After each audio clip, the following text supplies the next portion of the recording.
20 апреля 2010 года в 21 час 49 минут по местному времени произошла катастрофа нефтяной платформы Deepwater Horizon в 80 километрах от побережья штата Луизианы в Мексиканском заливе. У крупных катастроф нет одной единственной причины, что подтвердил и взрыв нефтяной платформы Deepwater Horizon. Эта авария стала результатом целой цепочки нарушений и технических неисправностей. В результате взрыва и пожара на платформе произошел колоссальный разлив нефти и было получено звание одной из крупнейших экологических катастроф за всю историю цивилизации. Проблемы на нефтяной платформе начались практически с первого дня ее установки, то есть с начала февраля 2010 года. Бурения скважины производились в спешке, а причина проста и банальна. Платформа Deepwater Horizon была взята компанией BP в аренду и каждый день обходились в $500 000. Однако настоящие проблемы начались ранним утром 20 апреля 2010 года. Скважина была пробурена и достигнута глубина чуть более 3600 метров под уровнем дна. И оставалось завершить работы по укреплению скважины цементом, чтобы надежно запереть нефть и газ. Этот процесс в упрощенном виде происходит так. В скважину через обсадную колонну подается специальный цемент, затем буровой раствор, который своим давлением вытесняет цемент и заставляет его подниматься вверх по скважине. Цемент достаточно быстро затвердевает и создает надежную пробку, а потом в скважину подается морская вода, которая вымывает буровой раствор и всякий мусор. Сверху на скважину устанавливается большое защитное устройство – превентор, который в случае утечки нефти и газа просто-напросто прекращает им доступ наверх.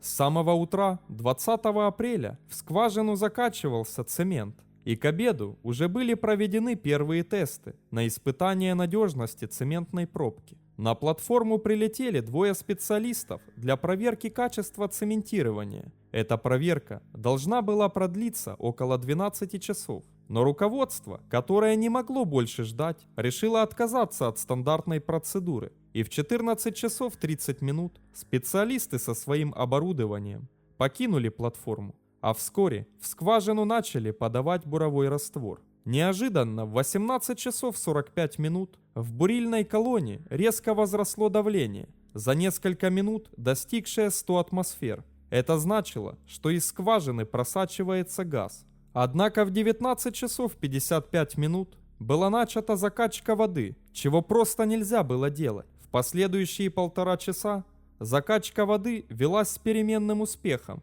так как резкие скачки давления заставляли прерывать работу. В 21 час 47 минут скважина не выдерживает. Вверх по буровой колонне устремляется газ, и в 21 час 49 минут прогремел чудовищный взрыв. После взрыва на платформе начался пожар, который безуспешно пытались потушить с пожарных судов. При этом столб дыма поднимался на высоту 3 километра. Пожар длился 36 часов, и уже 22 апреля 2010 года нефтяная платформа Deepwater Horizon затонула.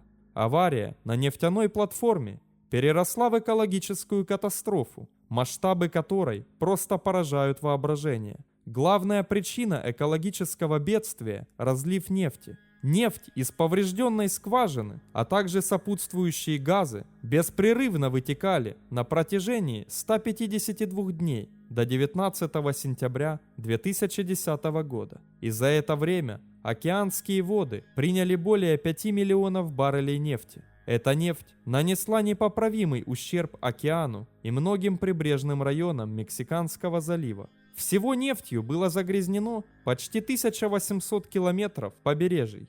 Белые песочные пляжи превратились в черные нефтяные поля, а нефтяное пятно на поверхности океана было видно даже из космоса. Нефть стала причиной гибели десятков тысяч морских животных и птиц.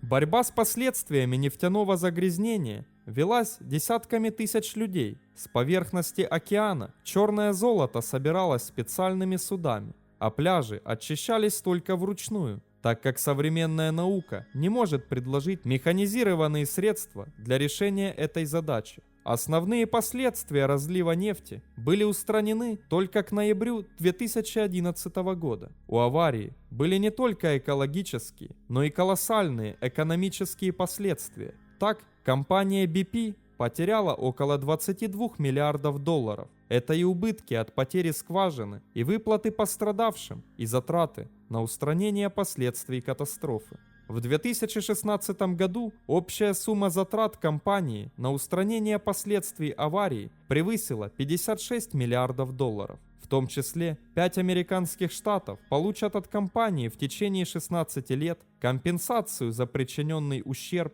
в размере 20 миллиардов долларов. Но еще более значительные убытки понесли прибрежные районы Мексиканского залива. Это связано с крахом туристической сферы, с запретом рыбной ловли и другого промысла. В результате разлива нефти без работы остались десятки тысяч человек, которые к этой самой нефти не имели никакого отношения. В результате взрыва 11 человек пропали без вести. Их поиски были прекращены в ночь на 24 апреля 2010 года. 115 человек удалось эвакуировать, в том числе 17 раненых были эвакуированы вертолетами. По состоянию на 23 апреля 2010 года в больницах оставались лишь 2 пострадавших. Состояние их здоровья не вызывало опасений у врачей. В конце июня 2010 года появились сообщения о гибели еще 2 человек при ликвидации последствий катастрофы. Всего в катастрофе погибли 13 человек. Главной причиной катастрофы названо стремление компании BP сократить расходы по разработке скважины. Ради этого в компании пренебрегли рядом норм по безопасности. Причинами были названы недостаток информации, неудачная конструкция скважины, недостаточное цементирование и изменения в проекте. В настоящее время в месте гибели платформы Deepwater Horizon не ведется никаких работ. Однако месторождение Макондо, которое разрабатывалось компанией BP с помощью платформы, хранит в себе слишком много нефти и газа, около 7 миллионов тонн, а поэтому в будущем сюда обязательно придут новые платформы.